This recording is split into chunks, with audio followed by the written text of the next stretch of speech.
David Cohen, who's going to chair this next session, is the campaign's editor and chief feature writer of the London Evening Standard. And in the last 4 years, and I'm sure this won't have escaped your notice, he's launched and authored the paper's 2010 Dispossessed campaign, the 2011 Get London Reading campaign, the 2012 Ladder for London Apprenticeships campaign, and the current Frontline London campaign to highlight and tackle gang culture. And these campaigns have won many awards, and they absolutely deserve to. I think this has changed an awful lot of the attitude, not only to the subject, but actually changed a respect for a paper. We have a lot of criticism of the media, quite rightly, but I think these campaigns have made people respect an aspect of the media. He's published 2 critically acclaimed books, Chasing the Red, White and Blue, about poverty, social inclusion and the race in America, that won the Jenny Cruz Williams Prize for Book of the Year in 2002, and People Who Have Stolen From Me, which launched the Picador Africa series in 2004.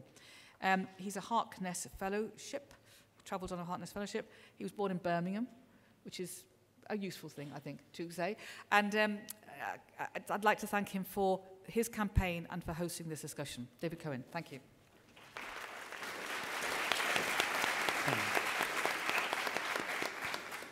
Thanks, Jude, and good afternoon, everyone. Welcome.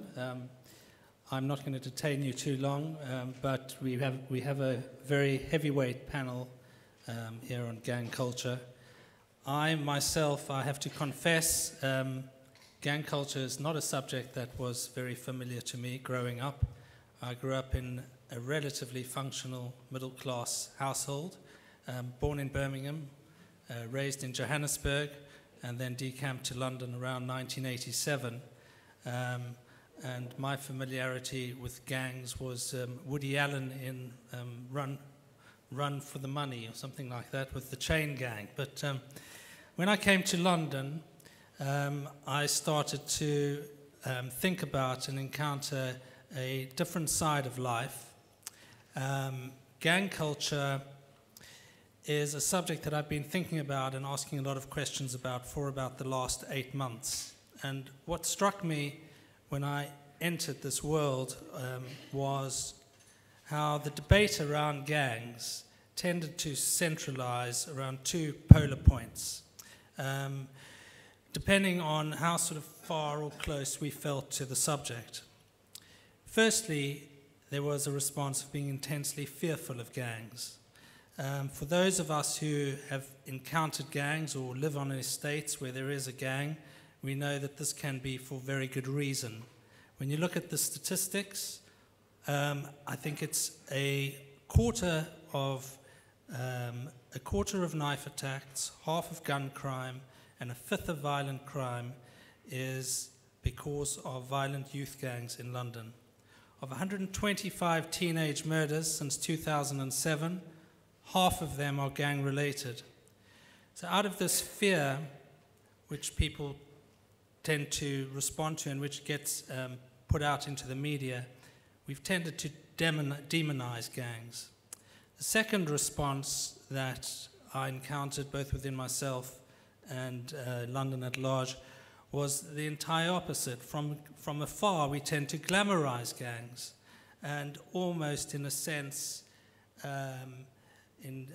encourage a sort of alter ego identification with gangs. What we sought to do on the Standard was to try and raise awareness, to try and humanize gang members and raise awareness of the conditions young people face, why they enter gangs, what sort of need it was fulfilling, and the violence that they faced both within their home and within their community. The interesting thing was that research was done late last year by University College London, which showed that for a cohort of kids' company children, 1 in 5 of them had been stabbed or shot, 1 in 4 reported witnessing a killing in their lifetime, and nearly half had been stabbed or shot in the last year. Nearly half had seen a stabbing or shooting in the last year. So this desensitization of gang members we saw started very early, and it led to a kind of conditioning that I think most people living in most parts of London, it would be beyond our comprehension, really. In our campaign, so we launched this campaign called Frontline London, and the aim was to, as I say, both raise awareness, but also we wanted to do something practical and build on the positive qualities that many young people who enter gangs have, and some of them are actually quite entrepreneurial, just for the wrong things. They know how to measure, they know how to price, they know how to sell. And so instead of directing them, we took those skills and we got some young gang members who had the courage to leave that life behind them, but struggling to find jobs in a conventional sense. We helped them form social enterprises, and we gave them a £10,000 grant from our dispossessed fund, and we helped, with the help of Kids Company, to set 3 social enterprises run by former gang members on their way. Now, one of them was started by 2 former armed robbers who are now running a successful removals company. Now you would have wondered how many Londoners would, call up some armed robbers, let them into their house, and say, trust them with their most valuable possessions, and then watch them as they drive off in the van. Bye. Well, you can't believe how the demand for these 2 young men has been massive, and since we launched it, they haven't stopped working. And we launched it with a piece which said, they'll take your stuff away, but only if you hire them. I'd suggested their business slogan was, coming ready or not, we take the lot, but they didn't like that. Anyway, we have 2 other people who were very much involved in gang culture and who we are supporting with the Evening Standard campaign on our panel today. But before I introduce them, I'm going to start by introducing somebody who needs no introduction. Camilla Batman Gilich. Camilla, the founder of Kids Company, who in the early 90s launched this charity, which is the most remarkable charity, I think, in the country. It's grown to a £20 million charity. It helps about 30,000 children a year and is the biggest employer of psychotherapists outside the NHS in London. Camilla is herself a psychotherapist, and the closest thing, in my opinion, we have to a Mother Teresa figure in this modern time, though she won't thank me for that. She really is a mother and father figure to the most vulnerable children in London. I think of Camilla as an alchemist. She has created a pioneering approach to working with vulnerable young people that involves a wraparound reparenting model of intensive attachment. And as Jude was saying earlier, a lot of the talk has been about deficit of love.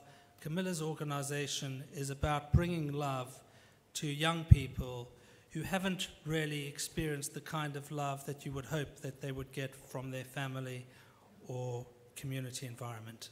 Over to you, Camilla. Thank you very much. First of all, it's an absolute honor to be here on 2 fronts. Firstly, I absolutely love men. I love women too, but I love men. And I think having worked with a lot of vulnerable young men at street level now for 30 years, I've come to realize that actually this is a group where society doesn't often pay sufficient attention to. I don't know whether you're aware, but the biggest cause of death amongst young men is actually suicide. It's not car accidents, it's suicide, i.e. some male, sometime in their young lives, becomes so desperate that they decide it's not worth living again, and they take their lives. And what I found, having worked at street level, is that I've had the privilege of learning from some really extraordinary young people. I claim no credit for what Kids Company has achieved, because the clinical intellectual property of this organization, the way it learned how to do the business of care, we definitely learned from the young people that we have worked with. I have a very brief time to share something with you. And what I would like to highlight is that we've carried out extensive research now in partnership with a number of leading scientific institutions in this country, hospitals, mental health provisions, and research establishments. And what the research is showing is that constant exposure to conditions that lead to children being constantly and relentlessly frightened leads to significant changes in the structure and functioning of these children's brains, often biasing their behavior towards aggression, survival behaviors, and high impulsivity. The reason I'm saying this to you is not to medicalize a social problem, but it's to actually say that now the zeitgeist has it that we have to change the way we do our work, with the understanding that aspects of our biological functioning really gets driven by the kind of care environments we're in, i.e. care has to be the national priority.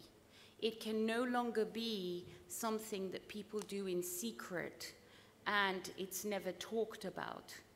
What needs to change nationally is that our politicians and our leaders start articulating the philosophy of caregiving in this country and prioritize it as much as the economy or the defense strategy. Why we have to do this is because there is a cumulatively large numbers of very vulnerable children whose claim to achievement is actually their survival of their childhood. And there comes a point where the child who's been victimized will eventually make a shift to taking on the task of survival, and sometimes that leads them to behaving as perpetrators of violence. And I hope that the debate today will have the subtlety and the sophistication to be able to talk about what is it that we're doing as a nation that forces large numbers of our young people into ghettoized spaces where actually cruelty becomes the currency of excellence and a necessity for survival. That's the discussion we need to have. And finally, I want to conclude with 2 points. We are in a climate where moral judgment has become a substitute for meaningful action. I think our politicians decide what the norm is according to their parameters, and then they describe that norm that they have defined as part of society whose needs they would like to meet and to whom they feel accountable. But the truth is that there is another kind of norm, however much we may not want to accept it, that belongs to ghettoized spaces that have been abandoned by mainstream. And whether our politicians like it or not, that is Britain too. And you cannot sustain managing a country by absolutely ignoring practically half its population because they don't fit into your conceptualization of the norm. And it's in this context that I would like to suggest that it's absolutely urgent and imperative that we begin to look robustly at the fact that we are abandoning our most vulnerable children and young people to survival on their own. We have dishonored the contract of childhood, where adults are supposed to take responsibility for the care of children. And this does not make the children evil.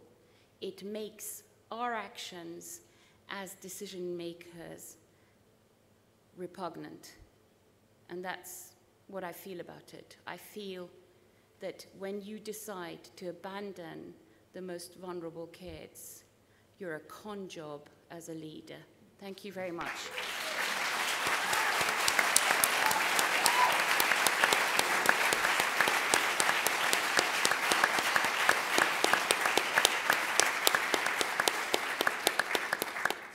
Thanks, Camilla.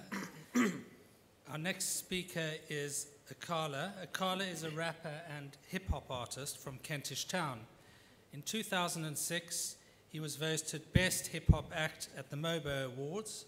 He has done several TED speeches and performed all over the UK, in New York, Brazil, Los Angeles, and his 2010 album, Doublethink, was described as a sonic kick in the groin delivered by someone trained in music's equivalent of the deadly martial arts. He's also an educator, recently setting up the Hip Hop Shakespeare Company, which runs workshops in schools. Carla. You'll permit me to deviate just slightly.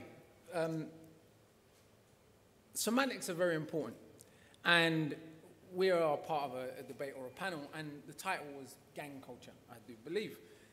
And I point this out because, not to be facetious, but there are certain assumptions that I think are made when we put those two words together about what we're talking about, but we might not all be talking about the same things or recognize the same things as gang culture.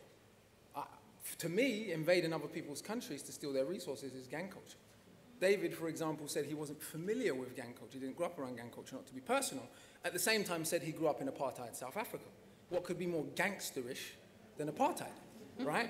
And so this brings us to the crux of the problem, that social power, access to social power, access to wealth, access to education, can shield one from the violence and the gangsterism that is done in one's name. And we can then have a morality play where we only recognize certain forms of violence as socially, or certain forms of violence as bad, and other forms of violence as perfectly legitimate, to the point that we don't even notice them. If we want to talk about youth gangs in working class London in council estates, we should specify that.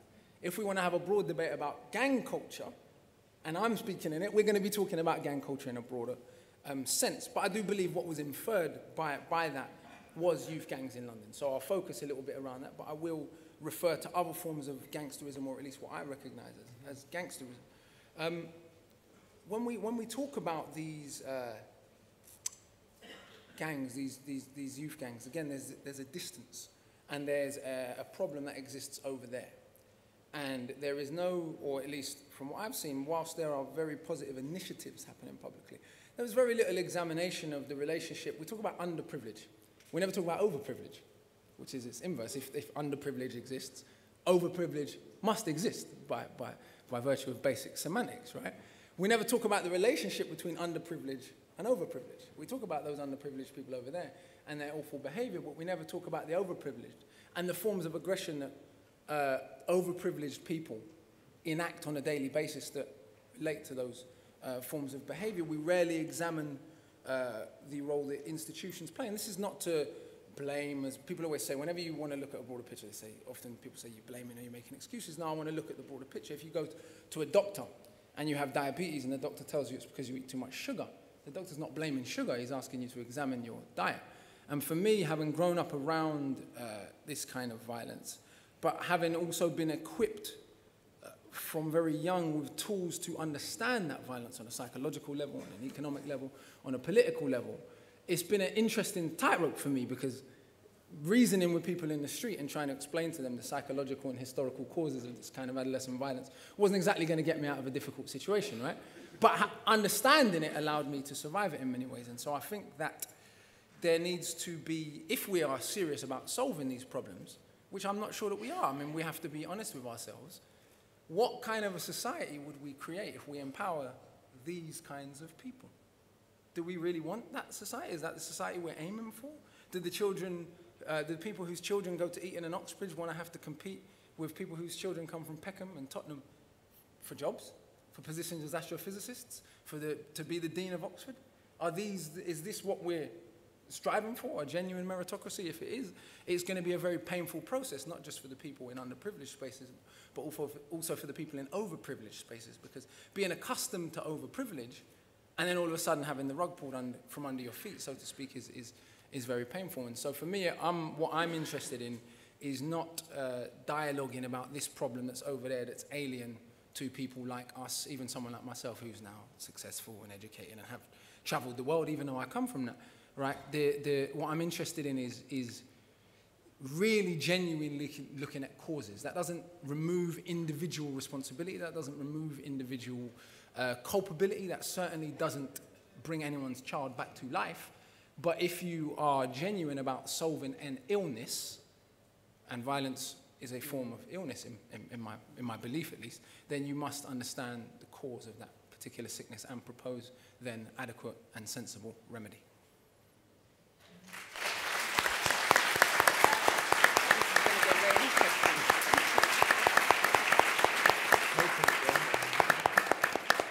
Thank you, Akala. Akala's talk about gangs of the underprivileged and also the overprivileged leads me very nicely to introduce Ferris al-Bakri. Ferris had the kind of childhood you would not wish on anybody and ended up in gangs and going to prison and pulled himself away from that world with immense courage, willpower, and with the help of Kids Company. Ferris is also a talented actor, has acted in a play at the Camden Roundhouse with David Harewood, and more recently formed the Fab Arts Company, a social enterprise backed by the Evening Standard that delivers interactive drama workshops in schools that helps resist children joining gangs. But Ferris will forever be immortalized in my mind as the man who said to Boris Johnson when we both met him, he said, "You were in the Bullingdon boys, Bullingdon Club gang. It's just a different gang, but it's..." Boris had asked Ferris what sort of gang he was in, and this was Ferris's off-the-cuff, brilliant response. Over to you, Ferris. Hello, everyone. My name's Ferris. I'd like to share a little bit about myself before I start going into the talk. As a youngster, I didn't grow up with biological family. I grew up with my dad until around 10 years old or something, till he abandoned me, and then I moved on with my sister, but my sister was young herself, so she couldn't really tame me. She was just young herself, and she had a child at 16 years old, and I moved in with my sister when I was 11, and she was 18. So that led me to just, because I couldn't get, she just couldn't control me, so it basically just led me to just seek the security, and she had her own family going on, so I just felt really excluded from it. Like, even when my nephew was 5, I'd open the fridge and he'd tell me, "What you doing? That's not your fridge." So I never really felt at home, so I seeked family with what you lot are calling a gang. I called a family. Like, that was my family, that was my security, that was my haven, that was my safe place. And within that kind of environment, you condition yourself to not feel, when you're doing gang activity, what you lot are calling gang activity, you condition yourself to not feel, you condition yourself to become numb, so you can actually survive, because this is what you need to survive in that environment where you've got nothing, let alone a cuddle. You can't even get a cuddle. There's no love in this. It's just actually just a form of survival. So basically, I ended up getting into what you guys might call the wrong crowd, but I called loved ones, because that was the people that took me in when everyone else turned their back on me, basically. And when you're in an environment like that, you feel very powerless, and you seek to regain power. And to regain power, you end up committing crime, acts of violence, and all in all, if somebody had committed an act of violence or something like that, you'd think to yourself, oh, I wonder how that person's feeling. But it's like a boxer. When he gets punched in the stomach, he's conditioned to take that punch. And that's what I was. I was conditioned to act in a certain way so I can survive. So I never really saw myself as being in a gang. I just saw myself as seeking the security of the family and belonging to something instead of just being out there as a lone soldier. I've been through all the services, social services, youth offending teams, probation, and I see them as all have failed me. And I'm not a priority in the government's eyes. I knew that already. So now I'm at the point where I've been doing a lot of therapy and getting help from, I met Camilla like however long ago. She come to watch a play of mine. And at the time I'd just been shot. So basically, luckily enough, I did meet someone who actually gave me an alternative family. And that's what I see Kids Company as. Kids Company gave me the alternative.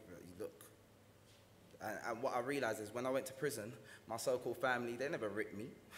They never sent me no money, come and visited me, make sure I got the boxers and socks and whatever else, the basics that people need. So yeah, that's a little bit about my life. And now I'm at the point where I'm trying to utilize my experience, because for a long time I thought my experience was worthless. I thought actually like I've just been a wrong-un my whole life. And but now I'm at a point where now I can utilize my experience to actually lead others and tell others, look, it's nothing glamorous. I've stood on graves and buried my mates and looked into my mate's mum's eyes. Like, there's nothing glamorous about that. So, yeah, that's it.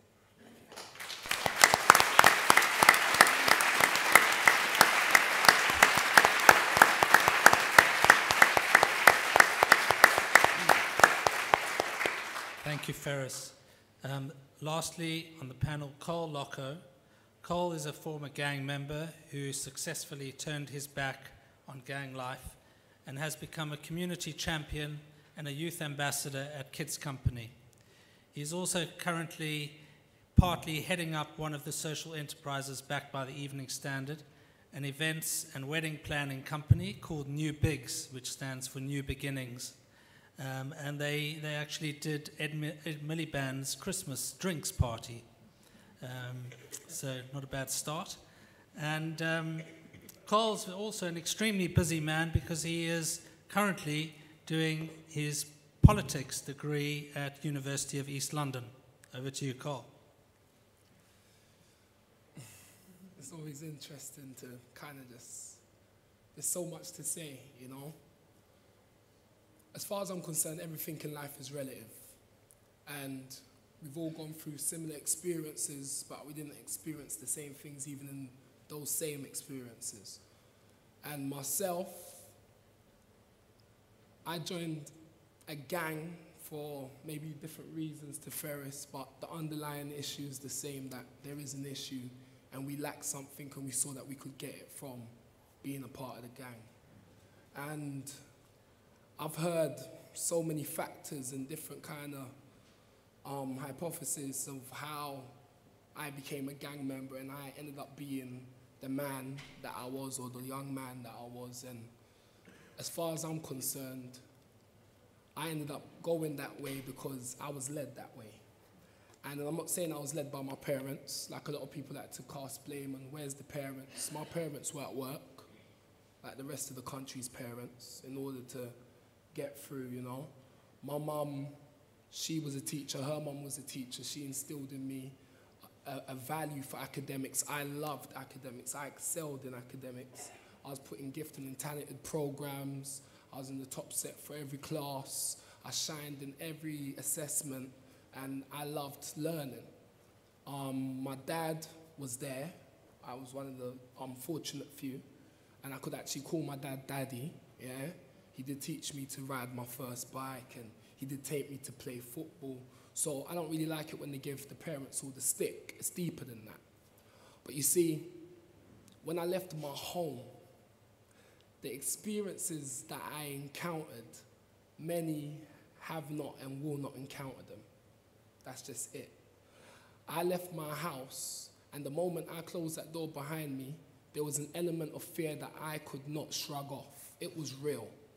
They can't tell me that what I had in my mind was an illusion, because I've seen the effect of those that didn't regard this threat, which was our existence. I see them bleed on a weekly basis.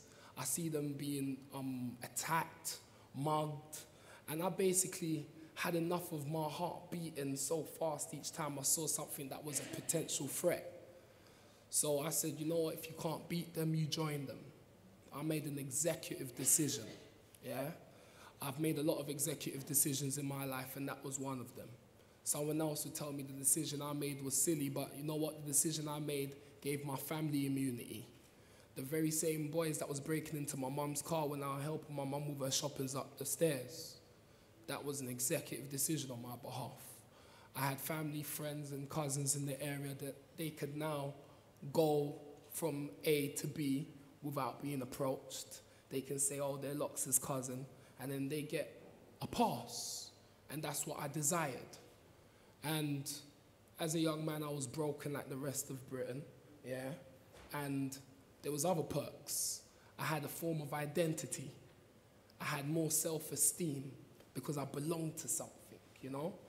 And I think it's interesting, and I agree with Ricardo when he spoke about this whole definition of what is gangs and gang culture. We all want to belong. That's it, you know? Tribalism is something that all human beings do. It's a part of the human condition. You know, I don't believe that there is some, but it's just an absolute minority that want to be by themselves. And the thing is that in the estate, we do feel like we are by ourselves as a collective. It doesn't matter how much politicians stand and say they stand for the people. You can't say you love someone and be punching them in the face at the same time. They will not believe you. And I'm not saying that there's MPs out there getting into fist fights. But what I am saying is that they are saying one thing, but our situation is saying another. And the truth is that we didn't feel a part of Britain. I'll tell you the honest truth. I study politics. I am engaged in political debates. I know a fair bit about politics, so I like to think so anyway, and I have not casted a vote in this country. Because to get round and do that is I still haven't got there. Because the life I lived was totally outside of what we call the mainstream society. If someone attacked me, I do not call the police. I literally saw the police as an opposition to me. The way they dealt with me when they met me on the street corner showed me that they were not for me, but against me. So it didn't matter if they said that there's a number I can call. I had another number that I could call, that they showed me love in a different way. Love is debatable, but yeah, they showed me genuine interest and didn't see me as scum. So if something happened, I was more inclined to phone them. And we would police ourselves. You know, I didn't pay tax. Who wants to pay tax to a place they don't feel that they benefit anything from? You know? So drug dealing was not only, I knew it was making a living off other people suffering, and it's not a great thing. When you're in that crack house, it's not a great thing. No one don't like it. It's not something that's nice. You're watching people smoke things and shoot things in the homes that no one would want to spend a day. It's not the Hiltons, but you're over there because you know what? This is how we survive and this is how we make money. And the truth is, I'm not condoning it in any way. I'm not justifying any form of gangsterism, but I do understand it, yeah? And the truth is that I am a gang member today. I'm part of the Kids Company gang, yeah? Some people let me into the mainstream gang, you know? And to be honest, I still feel like an outsider. If I'm gonna be absolutely honest with you, I still do, even though I get invited to a lot of nice events. The truth is, I still feel you can't bridge that gap. It's going to take a lot more than that. It's going to take a lot more than that. So I think that gangs have been demonized. Government has been demonized. But the truth is that everyone has to kind of open their eyes and see what's really going on. And that's the truth, that everyone has their flaws. Government too. You know, the gang members and the gang that I was in, as Ferris, was a family. I never, ever said that those were a fellow gang member. I said, that's my brother. I identified with them that way. There was an altercation where a friend of mine, not a friend of mine, a cousin of mine, he lives in Peckham. Peckham and Brixton are at loggerheads. I am a Brixton boy, so when the altercation happened where a friend of mine, he's now dead, but he was alive then, he had an altercation with my cousin and his friends, and then they ended up beating him up by Kennington. My cousin then came to see me at a later date, actually on the same day at a later time, and now I was stuck between my family wanting to attack my family. But the truth is, I saw my gang family as more of a family, and I gave permission to my friend that's now dead, Alex, to stab my cousin, just gently. To other people, it may be like, how can someone stab someone just gently? It's normal. I've been cut on my face, I've been cut on my chest, I've been butchered in my back, I've been shot at, I've shot. It's normal, so I let him cut him gently. And that, to me, allows me to understand how much of a center stage the whole ideology of gangsterism takes. And that thing that people refer to as a second nation or the underworld, it is real, it is potent. And yeah, that's it.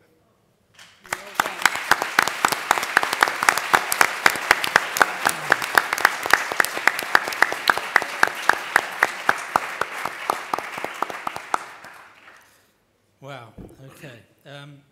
Just bearing in mind the broader context of this being the BAM Festival, I wonder if Carl and Ferris could just talk to us a little bit about what being a man means when you're in a gang. Perhaps a little bit about vulnerability. I know that Ferris has talked about how in order to come out of a gang, you have to learn to be vulnerable again and how painful that process can be. And Camilla's talked to me also about how people rail against her because she's made them vulnerable again. And of course that makes them full of feelings again. But I think for many people here, and speaking for myself too, being in a gang can seem both the most terrifying thing, but also quite exciting. And I just wonder if you can talk about what that's like, because initially, is it exciting, and then does it sort of run out of road? And what is it like to be a man in a gang? What's it like to be a man in a gang? It's like a man that's selling dreams, but delivering nightmares. Basically, to be a man in a gang, you're trying to... For me, it was just basically, I was just being me. I didn't see myself as being in a gang, and I looked up to certain people on the estate. They were doing certain things, they had certain things, their life looked good. And to me, that was very attractive. So that's like the security in that, and also just when you're going to like places to get opportunities, because the government say that we put opportunities out there for people. Why are you not taking it? When you go to get these opportunities, you need to have the basics in life, which is the address, the bank account, the identification, everything else. I've lived most of my life with no ID. I felt like I didn't like, I literally couldn't open a bank account, I couldn't do nothing. So that means if I'm going for an apprenticeship or something like that, they're like, okay, what's your bank details? And then you say, oh, I haven't got none, but I can give you my mate's bank details. They're like, no, we can't do that. We have to put the money into your account. And then that door's shut. But then you go back to the estate, and the guy with the car and the watch and everything, there's no application, there's no nothing. The door's instantly opened. Here you go. Here's a phone, whatever. Here's this, here's that. Do your job. And I guess being a man in a gang is making that money and surviving them shootouts and the stabbings and the gunshots or whatever it is. Back then, that was what was being a man. But actually, being a man is being able to realize that, because a lot of people in these gangs, you might believe that they want to be in the gangs. That it's so glamorous that everybody wants to live in a gang. Actually, people don't want to live in these gangs. And being a man is being able to actually step away when you've got nothing, but you're still trying to step away. And the whole time, I didn't want to be in it. A lot of the times, I was doing things that I didn't want to do.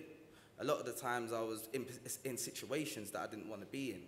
But I had to be a man and step up to it. So that's my Thanks. I think interpretation. that being a man in general, the lines are blurred. You know, there's the definition of being a man, I think, across society has been distorted. And I don't think many people actually grasp what that means. When I was in a gang, the definition to be a man, I thought I was a man because I had some facial hair. I thought I was a man because, you know what, I watched a film of a Congolese child soldier, the title's lost, I can't remember the title. And the guy said, I smoke, I F-word, sex, I smoke, no, I shoot, so I'm a man. That's a similar definition that I had. I'm like, to be honest, I got a certain capacity of violence, I have sex, I smoke, I make money, so then I'm a man. And the truth is, it's not too much of a different definition that mainstream society use. You know, I've got some friends that now work in the city. They do the same thing we do, just legally. You know, I watch it, I see it's all ego. To be honest, it's all ego. And where I'm from, to be a man is to have the ego and credentials to back that ego. That's the definition of a man. So, and I think it's the definition that everyone gives to a man. So I don't really know. My definition now of a man has changed. That's why my lifestyle has changed. But yeah. Thanks, Carl.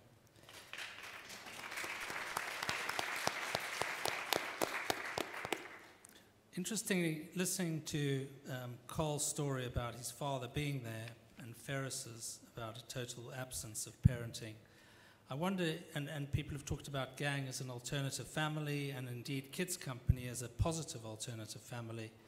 I wonder if we can reflect a little bit on gangs becoming something that young boys join because of lack of a father figure, and also the connection of poverty, because Emmanuel Joel, a former child soldier, was down at Kids Company a couple of weeks ago, and he was saying to the young people there that to some extent, wherever there are gangs, youth gangs, it's a failure of society. It's a connection. Wherever you find poverty, you find gangs. And I just wondered what Camilla and Akala think about the interplay between fatherhood, lack of a good enough father, and poverty and gang formation. I slightly think about it differently in the sense that substitute the word masculinity for potency. And what I mean by that is that the construct of being a human being is that we have to nurture, but we also have to pioneer a space. We have to generate survival opportunities, and so on. And I think what tends to happen is that there are rites of passage for boys and girls where they make a shift from having been nurtured and protected by somebody else's potency, and ideally that's a parent, and if it's not a parent, it needs to be a carer.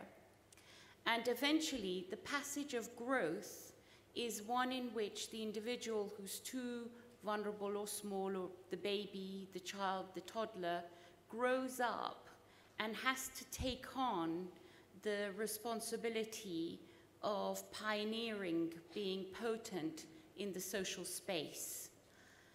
And in order to do that, you have to discover your strength and your skills. And what happens is that those who go through legitimate passages of rites of journey from childhood to adulthood have quite marked spaces where their sense of potency is reflected back at them. So it might be the time that they go to university, they get into employment, they buy their first house, they have their children, and so on. And those rites of passage become clear because there's social markers for them. And also, children living in safer and more legitimate spaces are facilitated through these rites of passage by other supportive adults until they get to a point where they're sure of their own competency or their own potency. What happens to abandoned children in desolate communities is that those appropriate rites of passage are not facilitated by social structures, because social structures often don't function in these spaces appropriately. And then what gets left is, how does a male coming from a position of having been maybe constantly abandoned or violated — in Ferris's case it began within his family home, but in Carl's case it began when he joined the more communal space, his secondary school, and on his way to his secondary school. When those kids constantly get attacked, they are being pushed back into the position of powerlessness. And there's two choices when you're in that kind of position of powerlessness that an individual often has. You either despair and collapse, and we don't see those children so much because they end up often in our mental health institutions, or they're just tucked under some cover somewhere and they don't actually want to face the world. Or you decide that you're going to acquire potency by alternative means. And in desolate communities, potency, the currency of potency, is violence. The more violent you are, the safer you are, and the more you send out a message that you're not to be messed with. And that is where the perversions of masculinity begin to emerge, where actually kids begin to think that the journey of violence is the journey of masculinity, because that is where they get to experience some kind of potency. And I think as a society, we have to start thinking about what kind of rites of passage do we give our boys so that they can enter adulthood legitimately. Some of those rites of passage are clearly defined for well-cared-for children, not so clearly defined for children who grow up in desolate environments. Thanks, Camilla. I think those are two large factors. They're not the only factors, but two very large factors, poverty and fatherhood. But I would say poverty is not the issue so much as inequality is the issue. I could take you to parts of the world that are far poorer than anywhere in Britain. We could go to Ghana, we could go to Gambia, we could go to Cuba. You're not going to find 13-year-old boys shooting and stabbing each other over which neighborhood they come from. You might find that in Jamaica. Why in Jamaica? Why not in Cuba?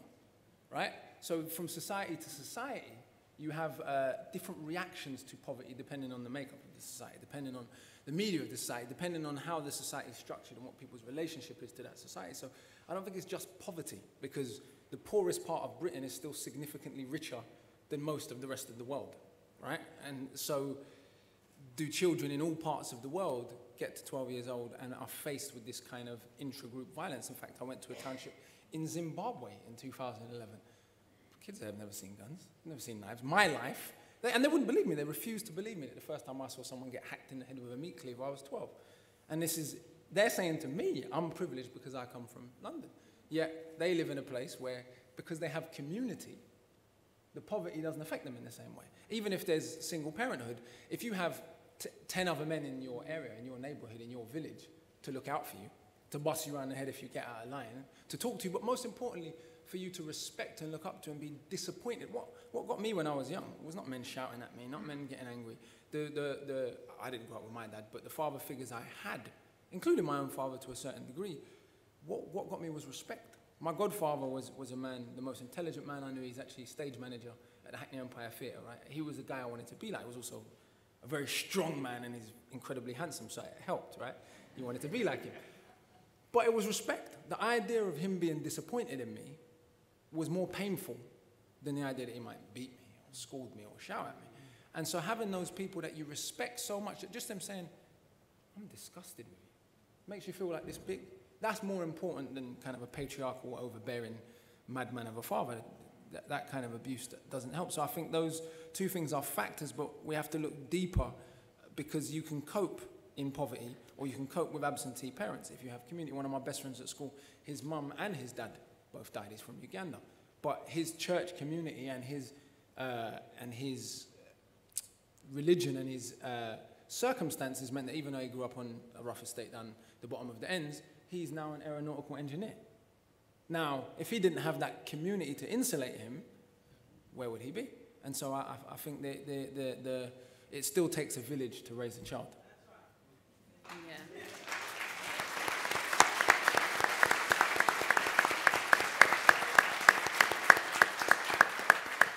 I think we'll open it up to questions from the audience now. Have we got any mics going around?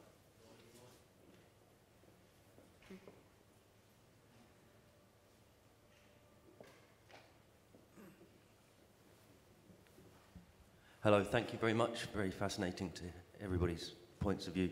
I guess I'm really interested in the role of the shame of weakness, really, and male violence. One of the things that always seems to get left out of the discussion about gang violence is the same thing that applies whether it's two blokes in a pub on a Friday night, whether it's, I grew up in a middle-class background, but I've had a lot of fights, basically because I'm a boy and you're not allowed to be seen to be weak and back down.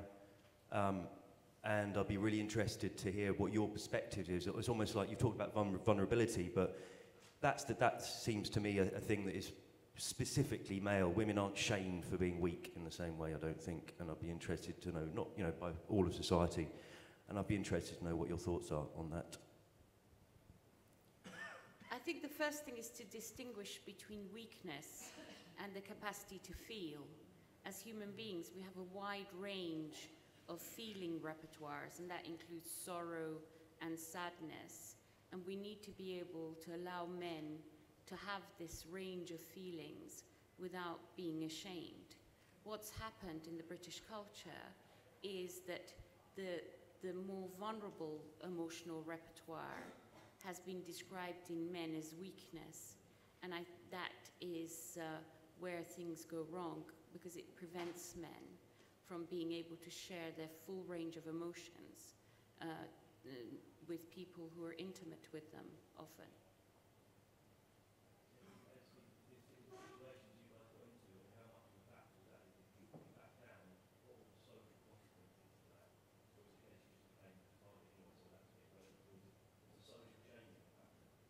No, definitely. Social shame is a factor for everyone. Shame is a factor. No one doesn't like shame. But I would contend with the notion that it's only the boys. I would say in my community, the girls, they do it the same as well. They would get into fights. They would be with a certain crowd. It may be more verbal sometimes, but nonetheless, they would assault each other and offend each other, and that was a continuous thing. But I think, and this is just my opinion, that maybe females get it more from association, because where I'm from, girls always kind of like to be with the bad boy. And I hear it's a kind of generic kind of thing where the bad boys are always attractive to a certain extent. And that's usually because I think of the potency that's associated with the bad boy. You know, they have the power to do X, Y, and Z, you know? So young men may go for that head on, don't want the social shame, want to be seen as strong, can't be seen as weak. But then young ladies will also like to be associated with that. So I think everyone's trying to escape it, just in different ways, really. But definitely, social shame is a big factor. Interestingly, when I was started off on the gang stuff, I went down to a gangs forum at Kids Company, which is a whole lot of current and former gang members. And I was describing how the week before I'd been waiting for Prince Andrew on the edge of an estate, and I'd got there a little bit early. It was a story we were doing about youth apprenticeships, and I was sort of just noting a little bit about the estate, and a group of young guys sort of spotted me, and they could see I was not someone they'd met before, and they started shouting things out in my direction. And my immediate response was cowardly was just to walk in the absolute opposite direction as fast as I could. And when I told this to the Gangs Forum guys, they were all like horrified, no, you should have walked past them in this way or that way and shown you weren't scared. And so there's sort of a different perception, I think, about what is weak and what is brave, and also depending on where you are in the cycle, even within gangs, because just getting a sense of Ferris's and Cole's stories, when I interviewed them for The Standard, what was a man and brave to do when you were young became entirely different when you were much older. Any other questions? In the front, and then let's take both the questions and then answer them together. And David, there's some in the corner there that you might not see. Yeah. Thank you. This debate and discussion's linking up quite a lot for me with the one that was earlier with men. It was called Men Behind Bars, I think, originally, and it was about the impact of imprisonment on men and masculinity. And some of what came out in that discussion was about the destruction and the dismantling of public services, and how public services, even when they were left intact, failed so many young people, how school and racism create a pipeline to prison so often for so many people. And I wonder if there's something about semantics. So really, it's a question for you, David, I think, sorry. Can we have an Evening Standard campaign about caring and about issues and ways in which men and other people can talk about to policymakers in a massive broadcast like that, the importance of care, why public services matter, why it's important to use words like love and vulnerability and shame, and what that is, and how being abandoned is painful and hurtful. And can we have that as the next Evening Standard campaign?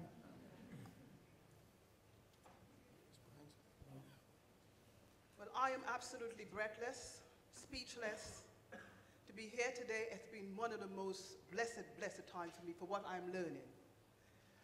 Just listening to the panel there has opened so many, well, I wouldn't say wounds, but feelings for me, because I had very similar experience. I lived in New York City, and how I left home at a very early age because of domestic violence, went out there, and I myself could have ended up on the streets, even being a prostitute rather.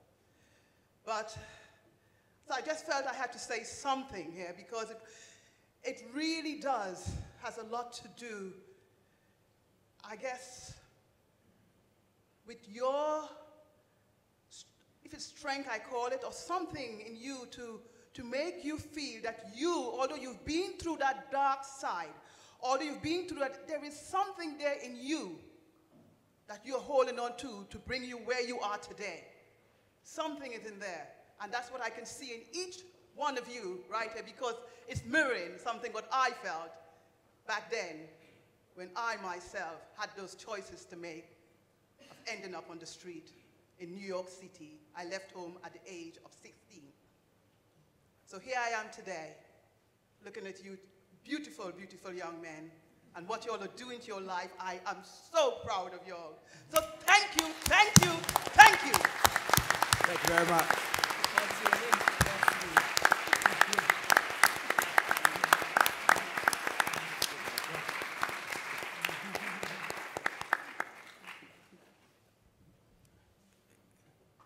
Yes, my name is Rashid Nix. I'm the director of the Mentoring Workshop. A quick question. Is it true that in this post-industrial society that we're currently operating in, crime does actually pay? It might not pay the criminals, but it pays somebody. And in the context of this gang debate, and I use the term gang in inverted commas like my man Akala, it seems as if these dysfunctional youth that are run up and down are creating employment, as you said, for thousands of psychotherapists. I'm not joking here. Monday, I was in a mental health institute. It was filled up with young black males, providing employment for all manner of people. I left there for some light relief. I went down to the magistrate's court and sat in on a stream of cases, 80% of which were young black males, providing employment for defense lawyers, prosecution lawyers, judges, security guards, you name it. Everyone was getting paid except the criminals. And it seems as if even the Standard and journalists from the Standard are also increasing their profile off of the back of this gang debate, because I know that the Standard has spent, for most of my lifetime, writing demeaning, stereotypical stories about black people. So I kind of take it with a pinch of salt when I see the Standard getting involved in gangs. So my question, in a long-winded way, is does crime pay, and are you guys getting paid off of the back of our young men's dysfunctional behavior? That's my question. Woo!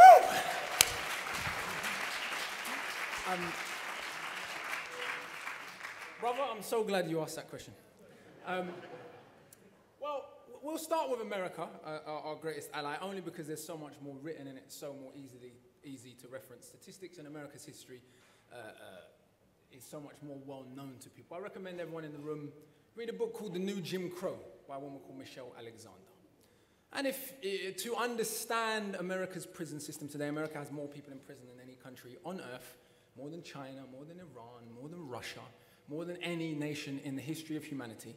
Our chief business partner has in prison today. The vast majority of these people are not in prison for rape, armed robbery, or murder. There are more African-American men in jail for non-violent possession of not dealing amounts, but personal amounts of drugs, over 1 million to be precise, in jail for that than there are for rape, armed robbery, and murder put together. Politicians that are seen as left-leaning and democratic, like Bill Clinton, brought in wonderful things like the three strikes rule. We have people in jail in America, literally in jail from 25 to 100 years for stealing packets of biscuits and videotapes. And I'm being deadly serious, I'm not being facetious. The three strikes law meant that if your first two crimes were serious, your third crime, however unserious, meant life in prison. So you literally, in Michelle Alexander's book, she outlines case. Could you imagine Iran locking people up for 50 years for stealing biscuits? What we'd be saying about it. How quickly the nuclear weapons would be lining up. Cool, no problem. So, in closing, because we've got a wrap soon, absolutely, everyone is getting paid. It costs far more to keep people in prison than it does to send them to Harvard or Oxford or Cambridge.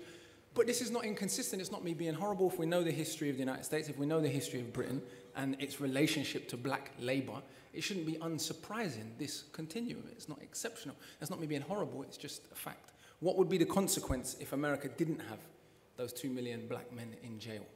Where would they be? What would they be doing? What kind of threat would they pose to the stability of American society? So let's not act like we're so shocked and we don't understand why this exists. And I think that dialogue needs to be brought to the fore, because it's not in a lot of people's interests to bring this problem to a close.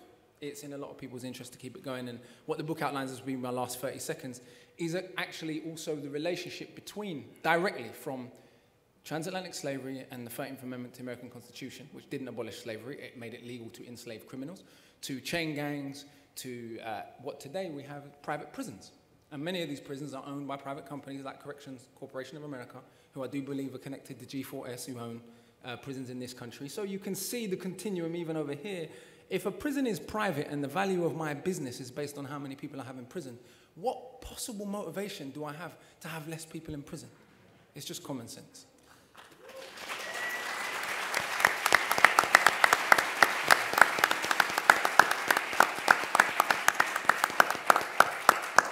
Unfortunately, we have run out of time. We're going to have to wrap up. Fascinating discussion, very wide-ranging.